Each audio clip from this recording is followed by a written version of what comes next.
Aloha, shamans and wise ones, and welcome to our little corner of the galaxy here in this dimensional space called EarthStar Spiritual Center in Greensboro, North Carolina, United States of America. And today is Thursday, October 3rd, 2024. Our topic today, our thematic topic that we're doing in our current videos is going to be simply shaman, Taoism, WEI, and the flow state.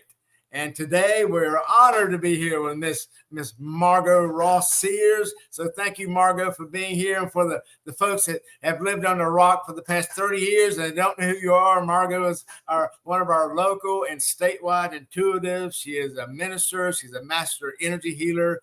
She's one of the creator, if not the creator, of Light and Energy Workers Association, Indigo Answers. You're an entrepreneur. Goodness, what else do you do, Margot? Say hello to everybody. Lots of hats. Hola, yes. Hola, aloha, namaste, hi, y'all.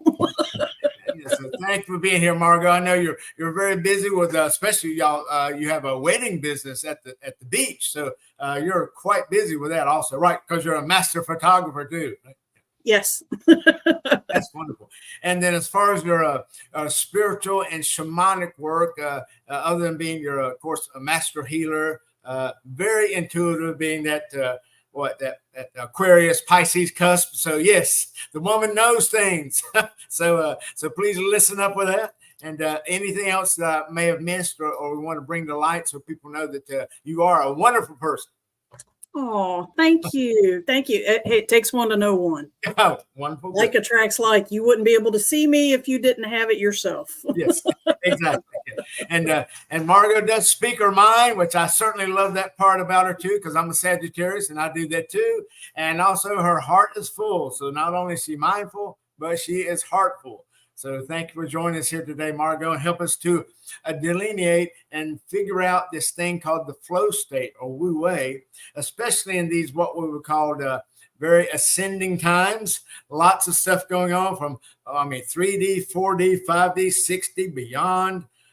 Everything, every single aspect of our social and human life is impacted by everything that's going on. So it's incredible that we want to try to stay in a flow state.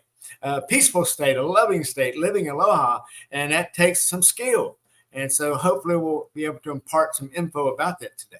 All right, well, let's just jump right into it then and go right to our slides and bring up some things.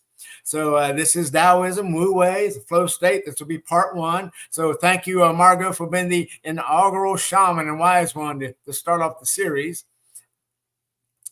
And we are EarthStar Spiritual Center. We are a multi-faith church for living aloha, discovering our wholeness. Been doing this since 2002. Jeannie and myself, our 5 core principles are aloha, or all-loving God, love, oneness, heart path, and as above, so below. Keeps it nice and easy. And these are some of the meditations that we have on our EarthStar Spiritual Center YouTube channel. And make sure that you click the live tab to also see the meditations or the shows that we have in that section. And then also these are the 5 books that we have available here at EarthStar. Should you want to ramp up your shamanic awareness. And also we have EarthStar Publishing, which is part of one of our ministries.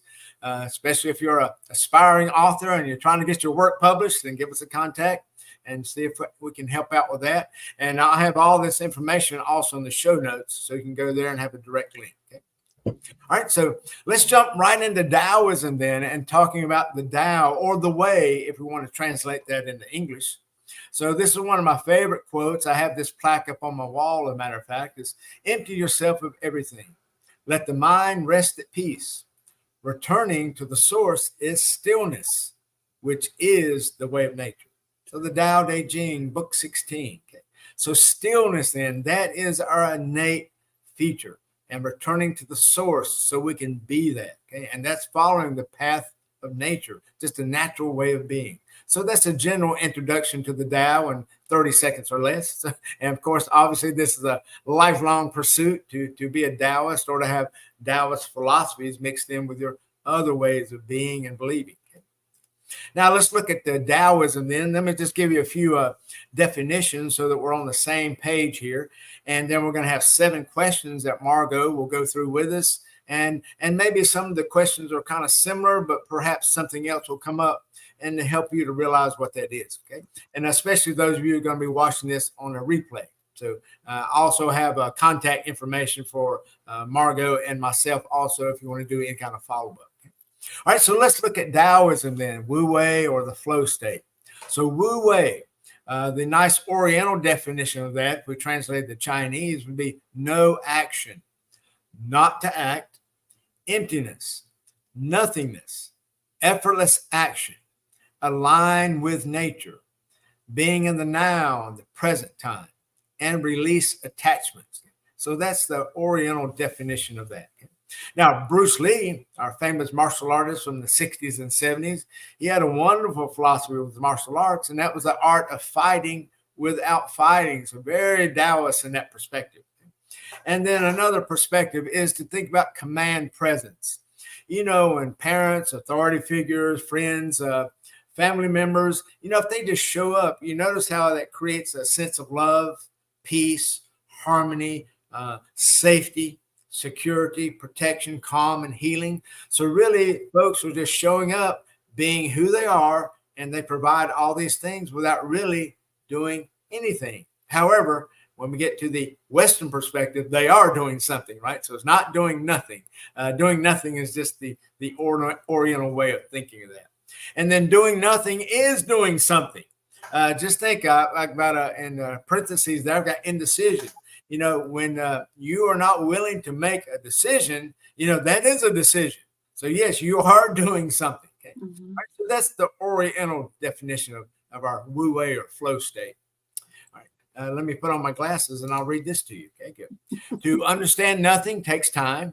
Okay. And then look at the slide to the right, that portion. When your energy vibrates at a frequency that is within direct alignment to what the universe has been attempting to deliver your entire life, you begin to live in the flow and true miracles start to happen. Yes, indeed they do. Yes, they do.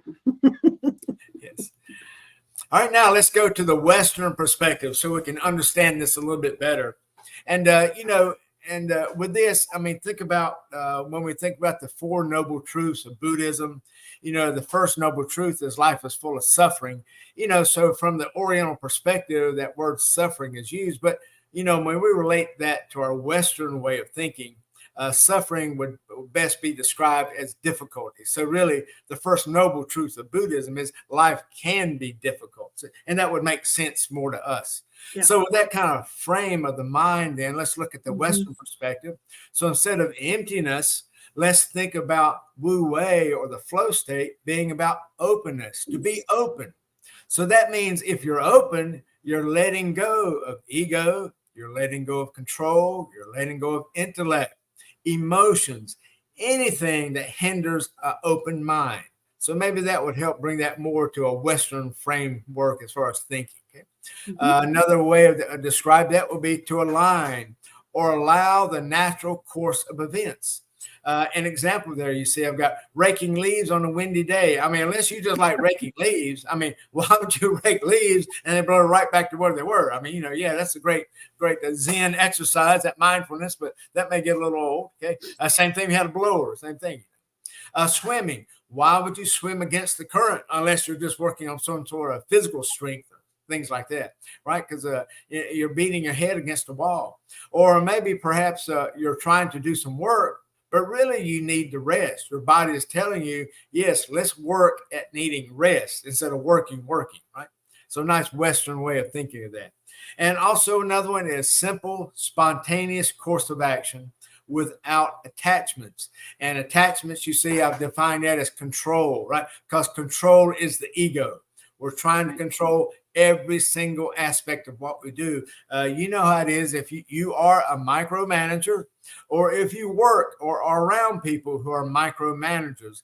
Goodness, okay? It's just let go, dude. I mean, just let things happen. You know, it works out in a better way.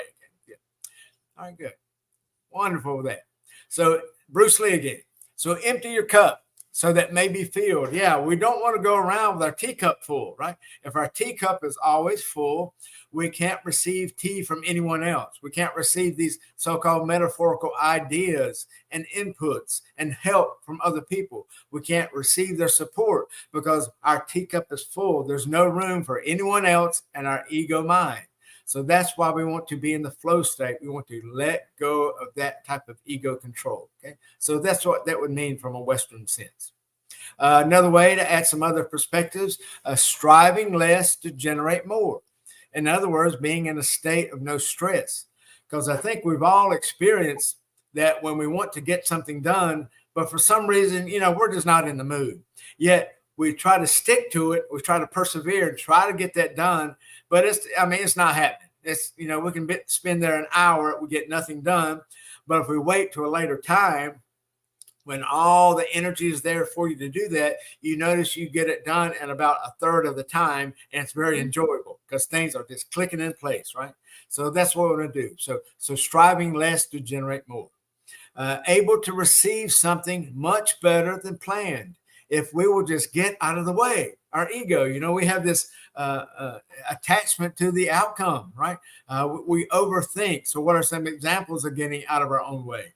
Overthinking things, fear, indecision, emotions, lack of confidence, and empowerment. These are things that just get in our way and it just muddles up things. What can we do? It just blocks every single avenue of universal providence coming towards us because we block it all off. So we have to get out of the way. Okay? Of course, you have to know that you're in your way. That's the thing you got to learn too. Yeah, right. That wonderful balance. And then when we're aligned, we'll notice that we enter a beautiful arena of coincidences and serendipities, right? They are just all around us, and we're thinking, where did that come from? Where did that thought come from? Well, because we were calm, because we can't be in this frenzy, ego control state to be able to realize anything. Because remember, there's nowhere for any of that energy to dock, like a spaceship would dock to a space station, right? There's no place for it to fit in because all the docking points are filled up with ego and control, right? So make sure that we're calm, and that'll help us to realize how we can be in a flow state. All right. Anything want to add to that, Margot? Because otherwise, I think we'll move on. Okay. You've got excellent analogies. Well, it's very clear. It works right through. Okay. Keep going. Yeah. All right. Okay. Now, one more thing. Let me put my glasses on here, and I'll read this to you. Okay. The way of Zen. So Zen's often about the flow state. Okay. Remember, Zen, just that we translate that. That's the Japanese word for meditation. Okay. The Chinese word is chant. So, all right. So do one thing at a time. Do things slowly and mindfully. Connect deeply with people and nature. Meditate frequently. Appreciate silence. Expect nothing. Be grateful for everything. Observe without judgment. Consume less. Create more. Let go of fears and desires. Listen to understand, not to respond, which we often do. Right? Be patient and generous. Love deeply. Live simply. Yes, indeed. Now, I have one little thing about this, the expect nothing. Now, I have a difference of feeling about that. Now, I do expect my car to start when I put the key in it and turn it. Yes. I expect my hot water to be on when I get into the shower and want hot water to wash dishes, right? I expect my toilet to flush, right? So I expect the mail to be here, hopefully within that same day or runs quickly, but that depends on other people too. So, not all expectations. We just have to make sure that expectations about people and our situation. So just be careful of that and just use that sparingly. Okay. So now the one to the right.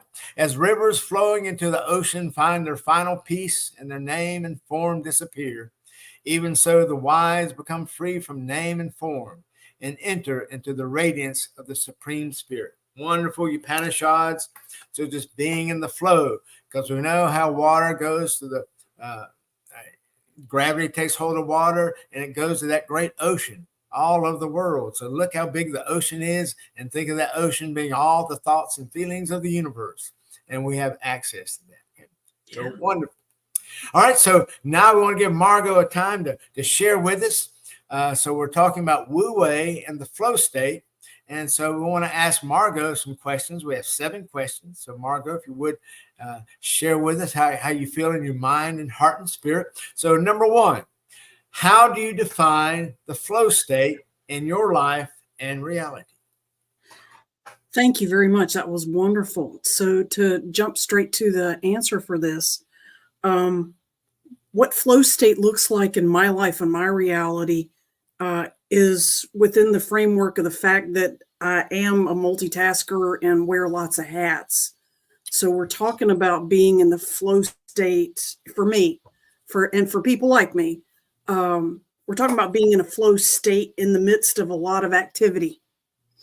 And this activity is both cerebral as well as energetic, as well as social, which can bring in secondary nuances of society, politics, and philosophies attached to all those things and everything. All right. Family dynamics, anything. So in terms of how I define flow in my life is to touch into, adopt, immediately plug into the observer mind state and be the compassionate, but not unattached, but maybe disattached observer. There's a difference between not caring and not being attached. Yes. To the outcome or to the current activity. So the most useful and quickly applicable flow state for me in my life reality is some variation, depending on the need of the moment, but variations around being in the observer mindset. And I took lots of happy notes about how I actually do that practically, and we'll get to those as we go through the questions. Obviously, how I do that on a day-to-day or week-to-week or lifetime basis for myself and the people around me that participate. So, well, not necessarily people, but beings, right. Beings that participate in how I do that. So the flow state, literally defining that, the flow state literally means allowing things to occur as they wish versus what I might wish. However, we also know laws of attraction and manifesting. By being the observer, it becomes much more apparent in the moment what I need to do or not do to manifest. When I recognize that something is trying to manifest through me, when I am in the observer state, it is much easier to act on the behaviors, choices, or not to manifest what wants to come through me. Yes. So even as the observer, you're not completely inactive. That's not exactly what happens. But the basis of what I'm doing is just observing with compassion and with minimum or no judgment, assuming whatever is humanly possible in the moment, which is a serious consideration for a lot of people. You do still have your 3D human side that will try to push those emotion buttons and ego buttons and try to jump stuff in. And that's okay. We're not here to fight with ourselves either. We can observe that in ourselves and get a secondary, tertiary, or tons more lessons from observing ourselves while we are observing other people. And that's easier for us multitasker type ADD people like I am to multitask mentally like that or energetically like that. Oh, wonderful. I love that. And so being a attentive observer, being a focused observation, that's wonderful. Absolutely. It's some people, when they're first learning about this, they think it's a type of zoning out or permission to not care. And no, that's, you can hit that once in a while, but that's not the crux of it. Yeah, exactly. You're still participating on another level. Yes. It's not a zone out at all. I'm still entirely aware and processing everything that's happening in front in my in my existence at that moment. Yes, exactly. Yeah. It's almost like, as we talked about earlier, having the Oriental definition of do nothing. So people think zoning out means doing nothing, but no, that's not what that means. It means to be open, like you're talking about, being observant. Yes, that's wonderful. Yes. Outstanding. Yes. Wow, Cool. starting off great. Okay, we tackled that one. Okay. All right, number 2 then. How do you create or stay in a flow state, whether mind, body, or spirit? Very cool. That is where I ended up making most of this list of notes. And I wrote from the most specific behaviors up to the most general awarenesses that I use to create that in my personal life. And the list kept growing. I was like, wow, yeah, that's part of it too. In other words, these behaviors start coming on spontaneously as you get more and more into this mindset of Wu Wei. So for me, I try to live in a Wu Wei flow state as 24/7 as I can. However, 3D life will jerk you out of that frame of mindset. Yes. Sometimes immediately, sometimes you can see it coming at you like a slow roll. So honestly, the easiest way to say it is, or sometimes I just want to revisit or be more Wu Wei state, flow state than I am at the moment. So, because there's levels of depth depending on what's needed and what I'm being intuitively guided to do. But the number one way that I shift my awareness into consciously being in the Wu Wei so that I can unconsciously be in the Wu Wei is breathing. Yes. Breathing intentionally. And I know you are an excellent teacher. I love that weird loud noise that you can make when you're breathing. It sounds like the wind from across the space and ages and music of the spheres kind of sound. It's really interesting. And I know people tease you about it and are fascinated by it like I am. But circling back around, breathing, even normal quiet breathing is also beautiful and extremely helpful to literally bring my awareness in this particular conversation, bring my awareness back immediately to the here and now. It forces my body and both sides of my brain. I'm acutely aware that I've got a left side, right side hemisphere that want two different objectives, which are both symptoms of ego. Breathing is a really unifying action I can take immediately and do it without disturbing anybody else, or visually it's very, very calming without being interruptive. Now, when I am in a situation where I'm alone, such as reading business emails or see something disturbing on a screen or a television or something or whatever, or I'm processing a conversation that's disturbing to me, another way to switch more actively into Wu Wei when I need something besides just breathing is listening to specific types of music. And I'd say in my experience, probably about 75-80% of music out there can do what I'm going to describe next. However, for myself, I find the music's, different types of musics that are in the 432 hertz range, 432 hertz, as opposed to the 440, a whole nother discussion. Right. About the difference in those. Yeah. But music that's in the 432 hertz range is super useful with the whole focusing and grounding. It is the hertz wavelength of Gaia, the earth, the planet. It's also of certain body parts. Your body parts have different hertz wavelengths. Different ones have different wavelengths, but the ones I like focusing on use 432 as well. Another type of music is binaural music that plays to both sides of your hemispheres. Again, getting that brain to be more cohesive, the left and right. And also music that has chants or singing bowls to it. Now, over the years, different types of musics have affected me profoundly. And for the past several years and currently, chanting and singing bowls, things previously, flutes, had a big influence on me.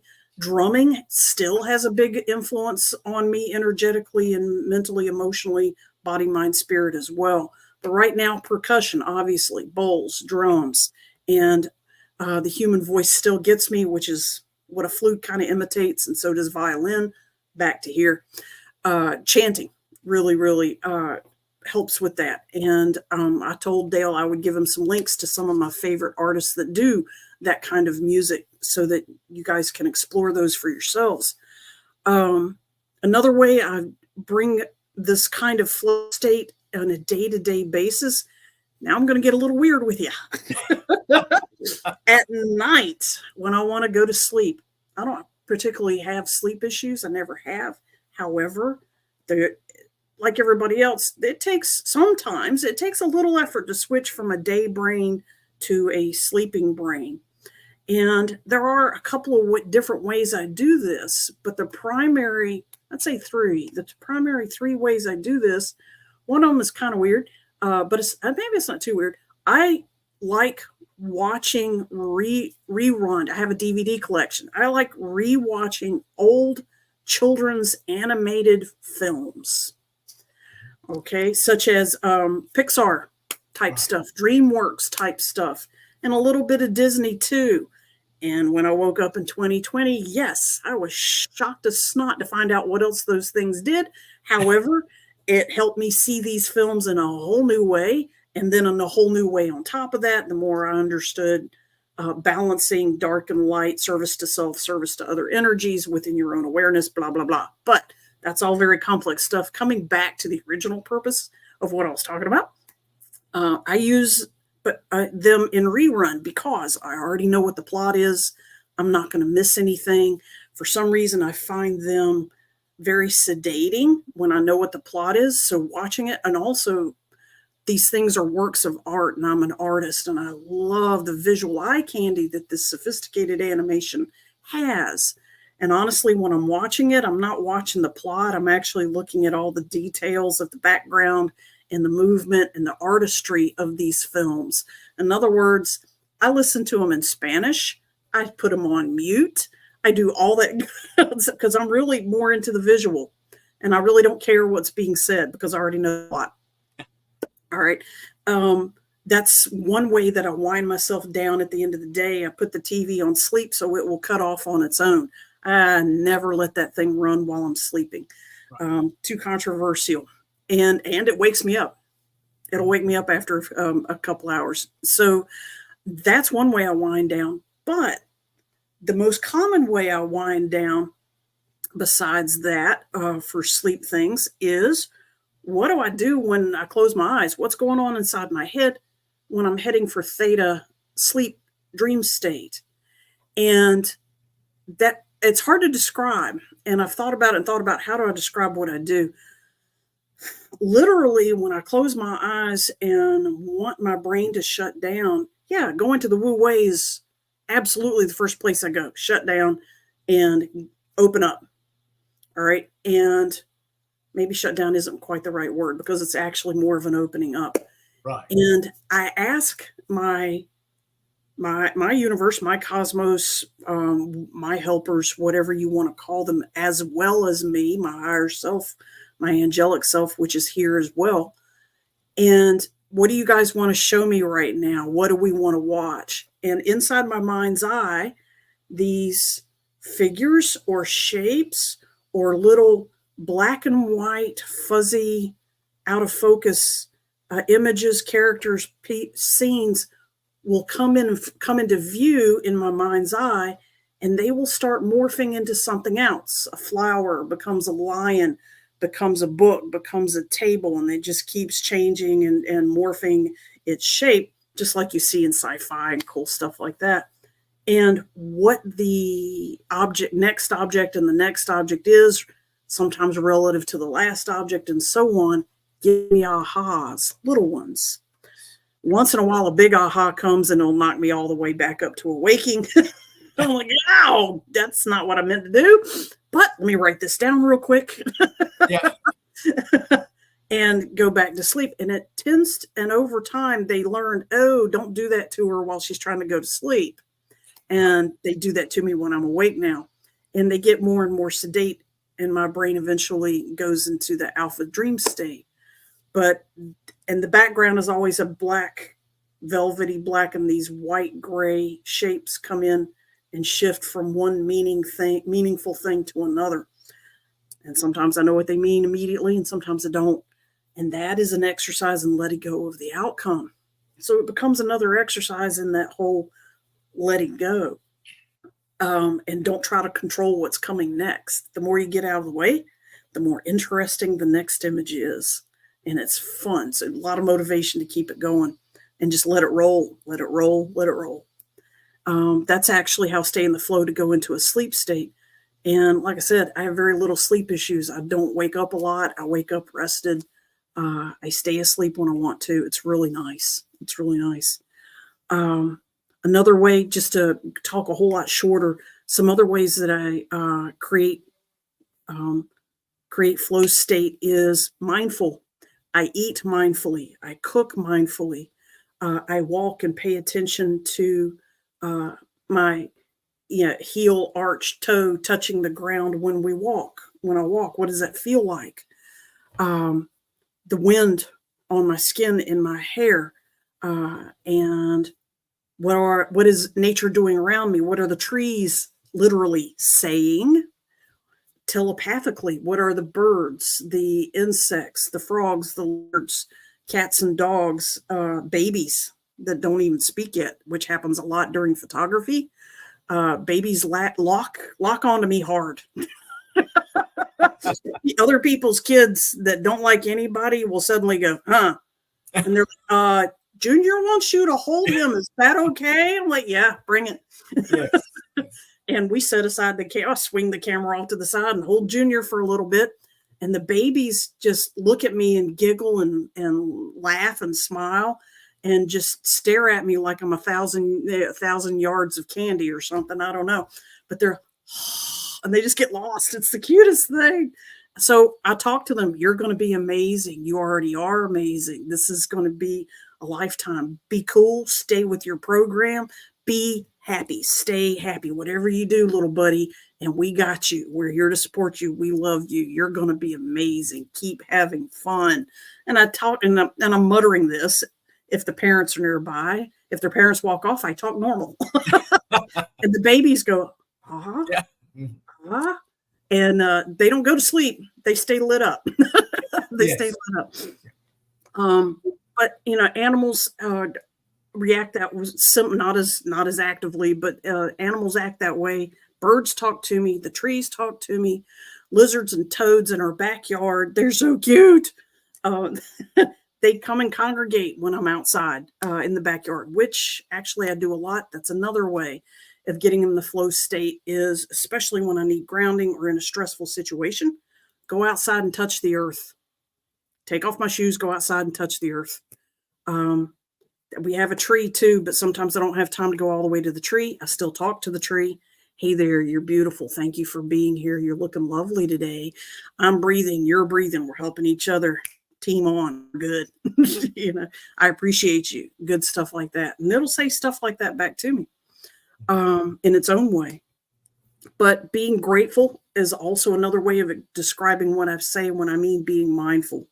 I spend a lot of energy saying thank you, namaste, you're awesome, I appreciate you, oh, you're welcome, all these things that, ho'oponopono, I'm sorry, thank you, please forgive me, I love you. When I hear I'm supposed to say that instead, I say that instead. If I use the ho'oponopono awareness with these things, with myself, believe it or not, I'm summarizing what I'm saying. And I might be already kind of answering some of the other questions coming down the line. Yeah. So, and drumming. Oh my goodness. We drum once a week on the beach. We'll talk more about that in a little bit. But what's the next question? Because we got a few more to go. Yes, that's great. So for those in the audience, if you have not figured out that Margot is obviously an ascended being living here amongst the 3D humanity to help bring them to some sort of spiritual awareness and awakening, you may think, how could anybody do all those things and stay calm in a flow state? Well, remember, she is ascended and she is Aquarius Pisces. So she is in the flow all the right, whether it's air or whether it's water, she is always in the flow. So yes, so to her, for Margot, she can do all these wonderful things. So thank you, Margot. That was a litany of wonderful little side notes for people to tap into. And so if you're listening to this in replay, then just do a reverse and pick up one thing and just try that. Yeah. So thank you, Margot. Goodness. Oh, it was wonderful. God, I'm glad I got you on. I'm glad I got you on here. It's making me look good. Yeah, okay, very good. That's so well, sweet. He knows how to bring on guests that know what they're doing, right? You've got cool friends. That's it. All right, number 3 then. How much time do you devote to your flow state on a daily basis? I have 2 answers. One of them is 24/7. Yeah. I try my best to absolutely stay in some version of that state, whether it's vaguely and subconscious all the way to intentionally doing stuff that is flow state intended. But things that that's one answer all the time. And to be specific, I'm talking, that's 99% of the time. But to specifically activities such as the drumming, cooking with intention, doing artwork with intention. You guys are going to see some of my artwork that I've done, especially in 2020. Yeah. That drawing, painting, designing, cooking, talking to elementals, the animals, the birds, the frogs, the trees, the clouds, our ET brother and sisters that I can detect definitely overhead in the strata, in the cloud shapes, especially at night. I love looking at the sky at night. I am a creature of the dark, darkness, actually, I should say, not of the dark per se. Right. I mean, the sun is awesome. The night is fantastic. Yes. You know? Yes. I love it. There's a lot of power in there. And I'd say in a day in, day out time, actively doing stuff, but consciously, I'd say probably spread out, maybe 1 or 2 hours a day. But we're talking about a few minutes, several seconds, several minutes broken up over a 24-hour span. In a 24-hour span, I probably do specific stuff about 1 or 2 hours a day. Okay. All right, not including 8 hours of sleep. Right. 8 hours of sleep is WEI, is the definition of WEI. You are completely open, or at least I am. Yeah. And for you, you're working while you sleep. So yeah. Very much so. Yes. Very much so. Yeah, I wake up with all kinds of weird evidence around me that shit has been going down while I'm asleep. Pardon my non-French. Yes, exactly. But excellent. So really, you're doing it all the time, but sometimes you have specific things you do. So that's great. To enhance it, yes. To enhance that effect. And what that feels like is just being an observer. Yes. Yeah, passively. Well, it looks like you're being a passive observer, right. But inside here, the little wheels are going a mile a minute. Yes, right. Yeah. Yeah, it's coming back to that Oriental Western definition, right? Emptiness, but actually it's openness. Yeah. Openness is a great way to describe this. Yeah. Okay. Yeah. All right. Outstanding. All right. Number 3. Good. All right. Let's go to number 4 then. Any special ceremonies, mantras, or rituals you do to enhance your flow state? That's an interesting question. My husband has specific mantras that he actually says once or twice a daily, and they're very beautiful. Listening to those, listening to, my favorite loved one in his beautiful, rich, deep voice, saying these beautiful mantras that he has about how to deal with day-to-day energies in life, and a mindset of openness and lovingness and acceptingness and positivity in the midst of the current chaos and challenges we have. But that's one thing, is listening to him, and like I mentioned before, the music, the mantras, the chanting, the stuff that we'll send you links to. And almost always it's just some sort of toning, a toning bowl, a toning person's voice. And I just thought of somebody else that I listened to a lot as well that I forgot about, a man named Hein Braat. But I'll send you the links. And rituals, ceremonies, yes. Drumming is a huge ceremony that we do a lot. We do a lot of, specifically once a week here on the beach. I've got friends who lead the drum circles when I have to do a wedding or what have you. But in those ceremonies, we talk about, everybody introduces ourselves, and we literally name an intention for each round of drumming and let everybody name intentions that they want. And I encourage personal ones, global ones, local ones. I throw out ones for myself. My favorite one is putting out the intention that everybody have a great night's sleep tonight. And that always sends up a whoop and a yell. That always gets big applause. People love that one. And for our feathered friends and furry friends and the world and the politics and the ocean and the sky and everything, each other. And that ceremony happens once a week. On a day-to-day basis, the whole going to sleep and letting my altered state show me different morphing things on a gray, black, fuzzy background, that's another actual ritual that's mostly mental. And sometimes I add to that ritual. I mentioned the television, or actually not TV, but recorded animated movies. Sometimes I don't want that. It's because I'm closing my eyes. The visual is gone. I play cricket, cat purring, fire crackling, wind blowing sounds. It's a sound effect app that layers all those together. And holy cow, I've let other people listen to it and they go, "You sleep with this?" There's a whole symphony orchestra going on here. I'm like, yeah. Yeah, no.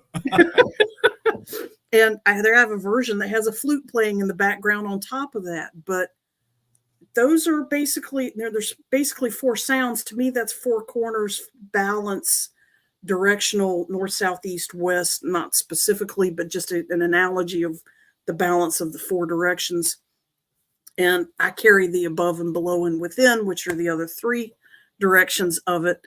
And that too is a ritual. I turn it on for 10 minutes only. It's part of my ritual. And go from there. Other rituals is talking to and blessing my food before I eat it. And I eat everything. I'm an omnivore. And what I found out over time is when you bless your food and thank your food, you automatically start thanking the animal, the caretakers, the farmers, the truckers, the food handlers, the retailers, everybody that touched your food, the factory workers. You're blessing all of them too. Yeah, recognize all of them too. And that became a part of a ritual, but that happens in a matter of seconds. I use Reiki. I Reiki my food. I Reiki my seats. I Reiki my clients for photography as well as any other practice. Sending Reiki. And you've talked about that many times about what Reiki is, but that's just a Japanese word for something that's much bigger than just a Japanese word. It's just loosely that word, but sending that energy with divine sacred intention, sending chi with divine intention for the elevation of others. But that's the most common rituals and mantras that we do. Outside of that, doing Reiki attunements, leading meditation classes, and always breathing. Always a very important daily ritual is breathing, which again has a tendency to snap me back. No matter how far my brain has gone, it snaps me back into here and now, which is the sacred liminal space between any moment, including the next moment and this moment. Breathing. It's the bridge between those moments. Yeah. For a human. Yes. I'm dying to learn what that is for other entities besides humans. Yes, like we're into breathing. What works for y'all? Yeah. Yeah.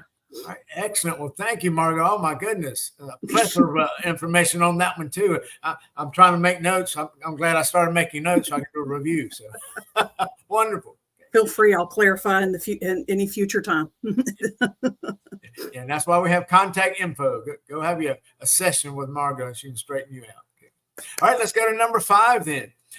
Any examples of being in the flow state and manifesting reality? I know we've talked about a lot. You've already given us lots for the flow state, but anything specific about creating a desired reality, whether that's mind, body, or spirit? Yes, you explained it really well in the opening slides as well. The further I get out of the way and literally stop participating in trying to make something happen, put out the intention, and then literally let go. Stop thinking about it. Stop worrying about it. Don't pick out any colors. Don't pick out any timelines, which is a hard one for a lot of people, is don't pick out a timeline. It'll show up when it needs to be. Yeah, right? I want it now. Yeah. Right. Now, now is always the first order.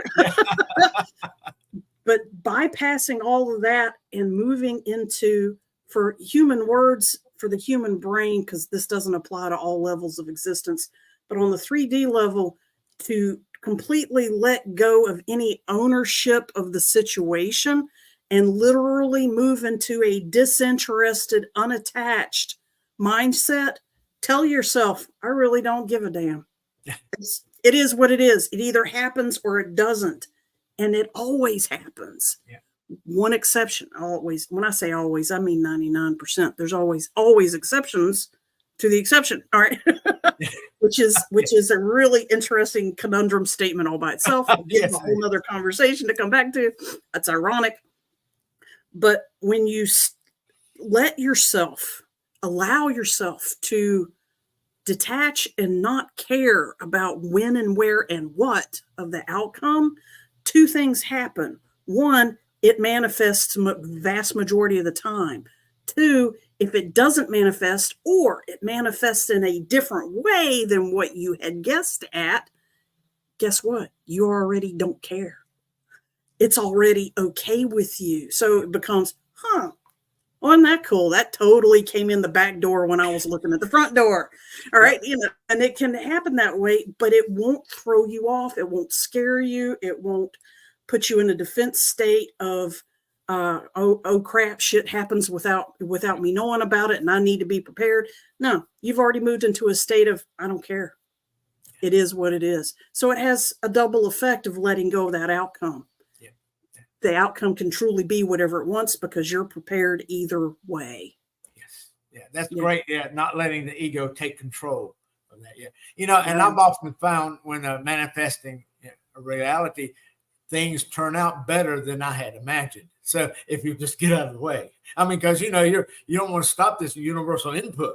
I mean, the universe knows a whole lot more than our little finite mind does. So what we are way out there knows a whole lot more than we are here. Yes. Your question is an example of being in the flow state. I got a really good one. Meeting my husband, who is my soulmate, best friend, the person I've been waiting for all my life.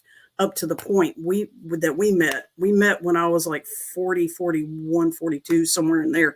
I'm 57 now, but I met him in October, and the September before, I had just broken up from a serious relationship.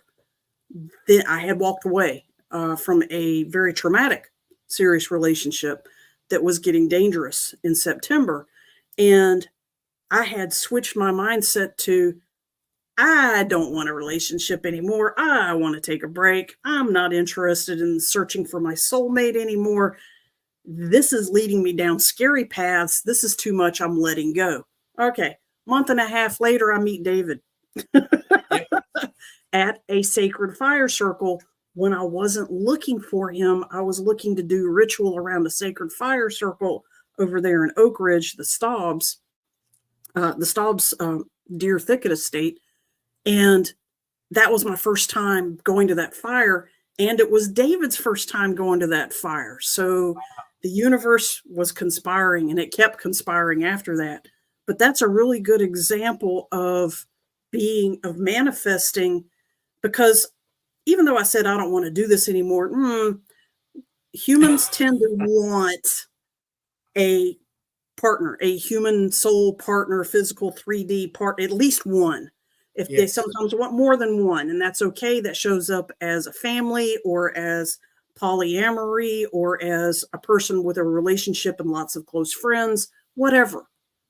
Humans are herd instinct animals on the 3D level. Yes. And that tends to echo upwards as well. But because we like to help each other.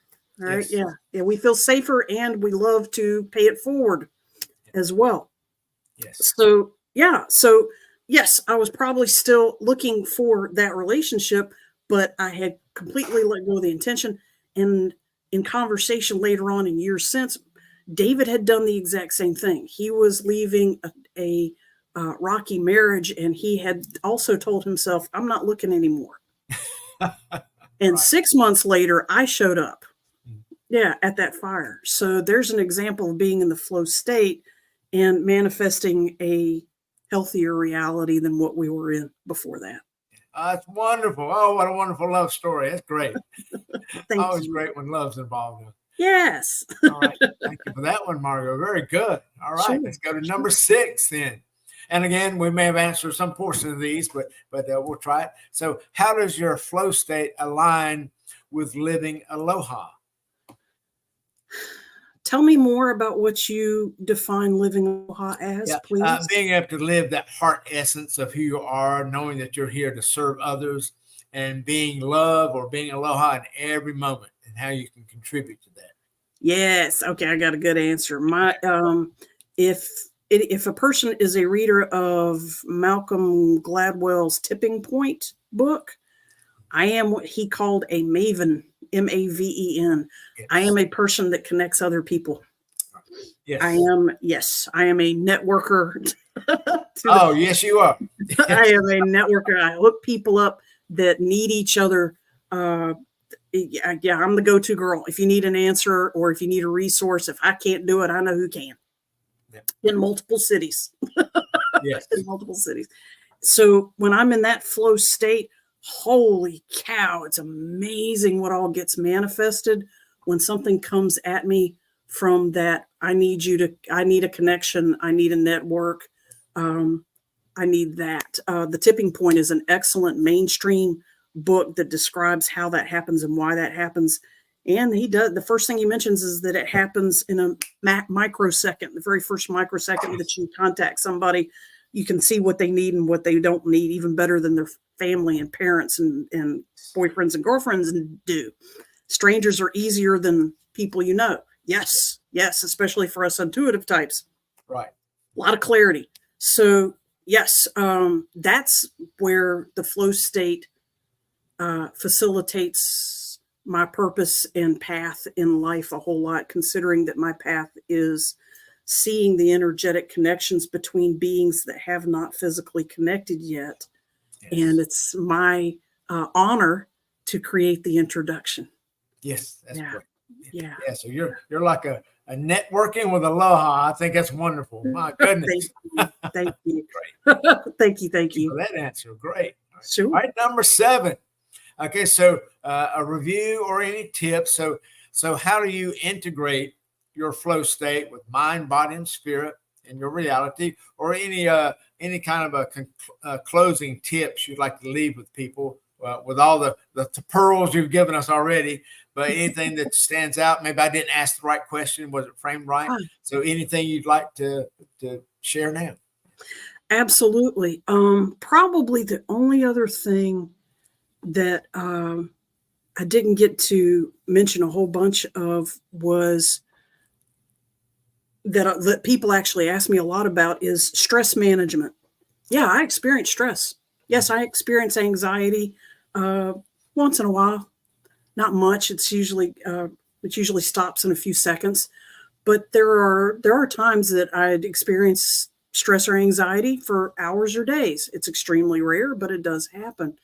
And I do to manage that in the moment versus as I'm thinking about it or feeling into it over the hours as literally the universe tells me, okay, now we need to think about this. All right, stop. Now let's think about this instead.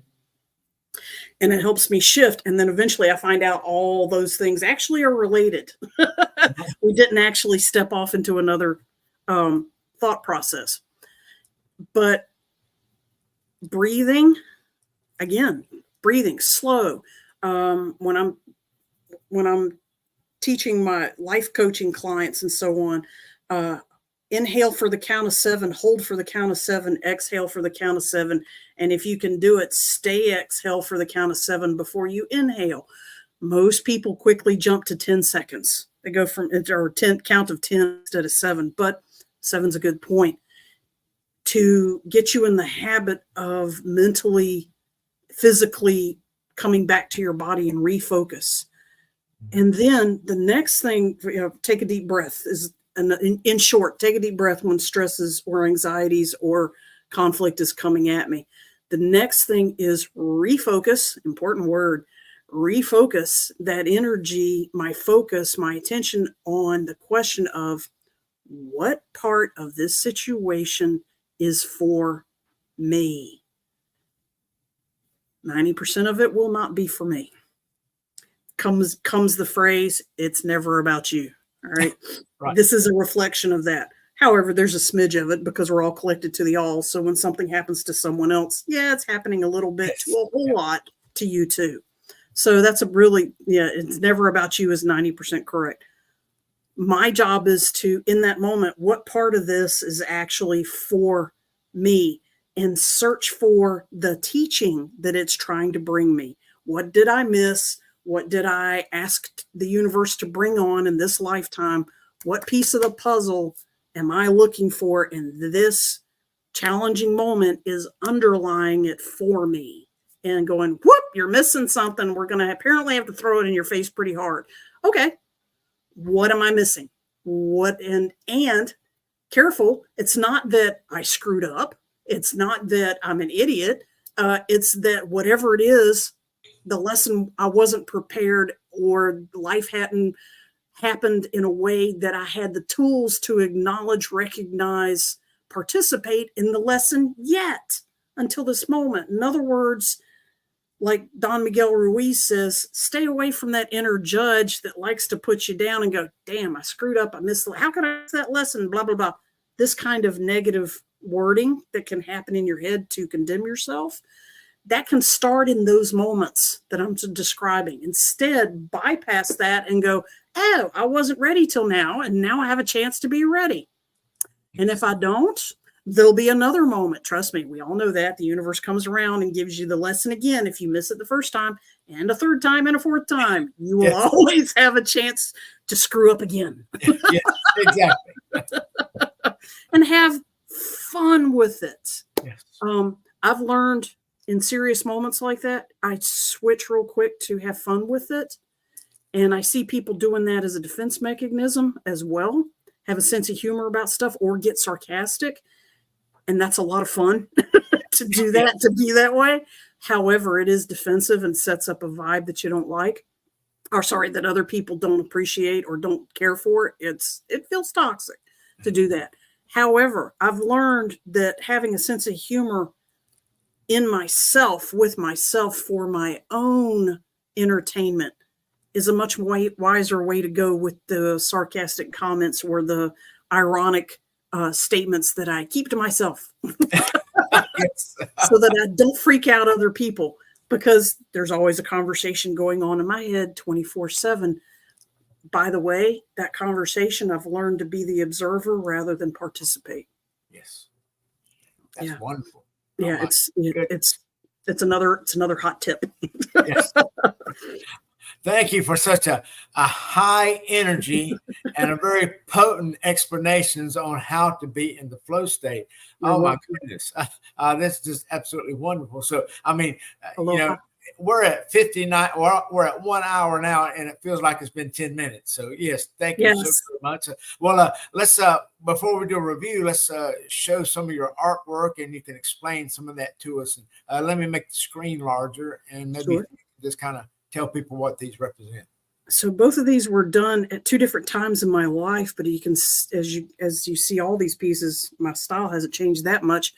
The rainbow on the left is a love knot that I did when I was 17 in high school. And it became, when you step away from that piece, when you stand like 10, 12 feet away from it, it actually looks like shiny metallic where the black and gray rings are. I was imitating what record albums look like. Right. All right. And that was called, I gave the name, it was Love Knot in F minor, is what I called that. And I channeled that name. I have no idea where it came from. I channeled that name. Yeah. But the infinity of all lights, and later on in my life, chakras, rainbows, the light spectrum, light itself, beyond the rainbow, all became important later. Decades later, but that was something I just did spontaneously in an art class over about a 2-month period in high school. The piece on the left was a second in a series of portraits that I did. The first portrait you'll see in a little bit was of my husband. And after I finished this one, this one came through, and it started off being a Kuan Yin, but then it turned very Japanese.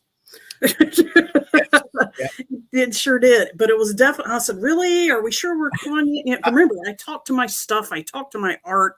My guides chat with me constantly. And they said, no, this is Kuan Yin. She's just in a Japanese landscape this time. And she has a cat, and she's talking to a carp fish. And this thing is actually 3D. There's parts of it that are cut out that have a shadow cast behind them that you can't see in this picture at the moment. Like the fish actually sticks out, the cat actually sticks out, and so on. But when I finished doing this one, okay, I was like, this is Kuan Yin, Japanese Kuan Yin. Whenever I showed it to all my close friends, I would just show that to them without saying anything. You know, this is the latest that I've been doing. What do you think? And everybody, they looked at it, looked at me, looked down at it, looked at me, and not around each other at all, but one-on-one, they all said, this is you. You did a sort of self-portrait. And I'm like, what? I did what? Your Mona Lisa. Yeah, that's true. That is, it does look like Da Vinci, doesn't it? The Mona Lisa does. But it's interesting that other people interpreted it that way. I found that fascinating. But I mean, in the scale of that, we're all connected, we're all one. So yes, all of us are technically Kuan Yin on many levels. Sure. But people were telling me that was actually a self-portrait. And I was like, wow, well, that's a cool interpretation. Yes, there's metallic paint down in the water that the camera can't pick up, but the whole thing actually has sparkles. The moon actually has a metallic glow to it too. It's a really fun painting, actually. And that one, because the parasol looks like a halo almost behind. Yes. Yes, it actually, it's interesting you call it a parasol. Yes, that's actually a halo / hat. And those little sticks are actually hair decorations, Asian ladies' hair decorations. Yeah, the chopsticks. The chopsticks. That's exactly what they are. So yeah, that's actually is a halo around her head instead of a parasol. Wow. Yeah. Oh, see, how old were you when this happened? 55, 54. Oh, okay, great. Yeah, this was only about 3 or 4 years ago. Okay. Yeah. Now, are these is this work, is it for sale or is it just your personal collection? This is my personal collection, and eventually I might sell, high grade copies of it. Yeah, get high grade prints. Yeah. That'd be great. Yeah. Okay. Yeah, absolutely. If somebody's interested or they want to see the original, I can do a print and goose it up with the metallic paint on top of that as well. Yes, that'd be wonderful. So that you can have the full effect. But right now they're my personal collection. I'm not ready to let go of them yet. I know. Maybe a print later. Yeah. So contact Margot or contact infos in the show notes. All right. So we have 2 more pieces of work. Now these pieces, it's cool that you put them in the same frame. They're actually related. Guys, you can see the iris and the grasshopper show up in both paintings, and the painting on they're actually drawings with painting with pen and ink. They're multimedia. They're multimedia. I drew the one on the left first as a gift for my husband. And the iris, the flower means something, and the grasshopper means something too. There's stories behind those. And that is where I went and said, you know what? There's a whole lot more to David than just those two stories about the, actually, it's a praying mantis, not a grasshopper. There's more than the praying mantis in the iris. Okay. And so the rest of it grew out of it. And as those of you that have seen my husband, that's his face in the lion. Those are his eyes. Yeah. And all these other creatures kept showing up. This started in March of 2020. The news hit the air. I woke up. I realized a whole bunch of positive and negative stuff that I never completely brain wrapped before. And I was processing this new perception of all of reality on Earth, as well as out in the solar system and so on, out in the galaxy. And while I was processing this, the dragon on the left that flies in space came out, a white dragon there, the weird position of the hawk owl, hawk falcon in the middle. David has always been a lion. The Native American thing under its chin, that is Yavapai, related to his childhood. The spider in the lion's hair, that has books in its hands, by the way. This is a weird... Where's Waldo? And on and on and on. Every single element in here, none of it is random. Every single bit of it means something. What type of plant it is, what that plant is for, what it means to David, the ocean, the light, the Merkaba up at the top in the sky, the Coco Pele, the little tiny guy on the motorcycle down at the base of the mountains. Every single thing in here is a piece of David. Every single piece of that. And that took me about 8 months during 2020. Incredible depth with this one. Goodness. It's about 2 feet by 3 feet in size. It's huge. And it too has all kinds of glowing pearlescent, subtle metallic stuff accenting it everywhere as well. It was a lot of fun and both easy and difficult at the same time. But when I thought it was difficult, set the pen down for a minute, go watch something, go breathe, go eat something, go enjoy some other artwork, came back, boom, it just came right out of my pen and flowed easily. Yeah. That's wonderful. You have some definite talent. Goodness. Especially a multi-dimensional talent, able to see many levels. Yes. That's what I was trying to convey. Thank you for finding it with me. That's wonderful. Great. Well, thank you for sharing that beautiful artwork, Margo, very much. You're welcome. All right. Well, it's been a wonderful time. So let's do a quick review. Just make sure we know what we discussed this past hour. So remember, no action or means open to everything. If we think about a Western perspective, suspend the ego, our control and outcomes. Align with nature or the natural order of things. Be in the now, your presence. Be very patient. And as you'll see, I've got a link to a video that was one of those after-school videos on YouTube. You know, with the ones where the guys are drawing at the same time. It's incredible how they piece all that together after school. Yes. But I've got that link. And in that particular video, it was a wonderful little thing about speaking about WEI and the flow state, because eventually the dancer becomes the dance, the poet becomes the poem, and the singer becomes the song. So how wonderful that transition. And then just to highlight some of the things Margot spoke about in her definitions and ways to live with flow state. Remember to think about intentional observation, breathing, music, movies, visualizations, eating and cooking, walking, being out with nature, children, earthing, being around trees, having an attitude of gratitude. And let's see, what else? I can't read my writing here. Drumming. Doing the drumming. As far as a flow state too, I'm really 24/7. You're doing that, but also specifically at least 1 to 2 hours a day, working specifically being in that flow state. So that's wonderful for that. But you definitely try to be there 99% of the time because that's your way of being. Doing mantras, toning, doing drumming again, using sounds, blessing food, using your Reiki and energy healing skills, teaching classes, Remember to have intentions and let go. Big on networking and able to integrate the flow state into your life. And then the stress relief and the breathing. And then find out and make sure you're aware of what you're missing in any given situation to find those true hidden gems. So thank you, Margot, for sharing all these wonderful hidden gems here today with us. I mean, it's absolutely wonderful. So, so as a thought, just remember we're one collective diamond soul. So one diamond, we have many facets. So just remember that as the big picture.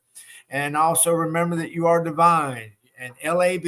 So look, act, and be. Okay, be awesome, beautiful, and perfect, because that's who you are.